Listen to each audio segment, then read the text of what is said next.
திராவிட முன்னேற்றக் கழகத்தில் விளையாட்டுத்துறை அமைச்சராக இருக்கக்கூடிய உதயநிதி ஸ்டாலின் அவர்கள் தற்பொழுது துணை முதலமைச்சராக பதவி பிரமாணம் செய்ய உள்ளதாக அரசியல் வட்டாரத்தில் பேச்சுக்கள் அடிபட்டதைத் தொடர்ந்து உடனடியாக திமுகவின் மூத்த அமைச்சர்கள் தற்பொழுது ரகளையில் ஈடுபட்டிருக்கிறார்கள்.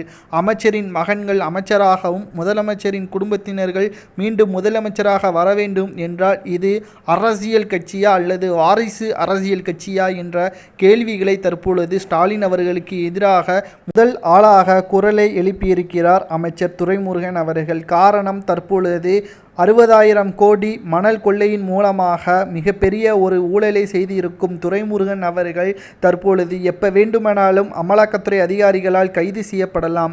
ஆனால் துரைமுருகன் அவர்கள் ஸ்டாலின் அவர்கள் இதிலிருந்து காப்பாற்றுவதற்கான வழிமுறைகளை கேட்டபொழுது எந்த வழியும் கிடையாது என்றும், ஏற்கனவே செந்தில் பாலாஜி பொன்முடி அவர்கள் சிறையில் இருக்கக்கூடிய நிலையில் தற்பொழுது உங்களுக்கு ஆதரவாக நான் கூறினால் நிச்சயமாக நாடாளுமன்ற தேர்தலில் திமுக படுதோல்வியை அடையும், உங்களுக்காக கட்சியை இழக்க முடியாது என்று நேரடியாகவே கூறிவிட்டார். வயது வித்தியாசம் பார்க்காமல், கட்சிக்காக உழைத்தவர் கூட என்று பார்க்காமல் தற்பொழுது ஸ்டாலின் அவர்கள் செய்த ஒற்றை வார்த்தை திமுகவிற்கு இடையே மிகப்பெரிய ஒரு களங்கத்தை ஏற்படுத்தியிருப்பதாக துரைமுருகன் அவர்கள் கூறியிருக்கிறார். இந்த நிலையில்தான் உதயநிதி ஸ்டாலின் அவர்கள் மீண்டும் துணை முதல்வராக பதவி ஏற்றால் என்னால் ஏற்றுக்கொள்ள முடியாது, கட்சியிலிருந்து விலகிக் கொள்வேன் என்றும், இதனால் எனக்கு பின்னால் இருக்கக்கூடிய 30 எம்எல்ஏக்களும் தற்பொழுது என் பின்னால் வந்தால் திமுக இரண்டாக உடைந்துவிடும் என்று ஸ்டாலின் அவர்களிடம் நேரடியாக துரைமுருகன் அவர்கள் மிரட்டியுள்ளதாக தகவல்கள் வெளியாகி இருக்கிறது.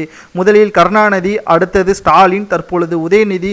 இப்படி போய்கொண்டிருப்பது அரசியல் கட்சியா அல்லது வாரிசு கட்சியா என்று நேரடியாக கூறிய துரைமுருகன் அவர்களின் பதவி பறிக்கப்படுமா என்ற ஒரு கேள்வியும் எழுப்பப்படுகிறது. தற்பொழுது திமுகவில் இருந்து விலகுவதாகவும் தற்பொழுது தகவல்கள் வெளியாகுவதை பற்றி உங்களது கருத்துக்களை கமெண்ட் வாயிலாக கூறுங்கள்.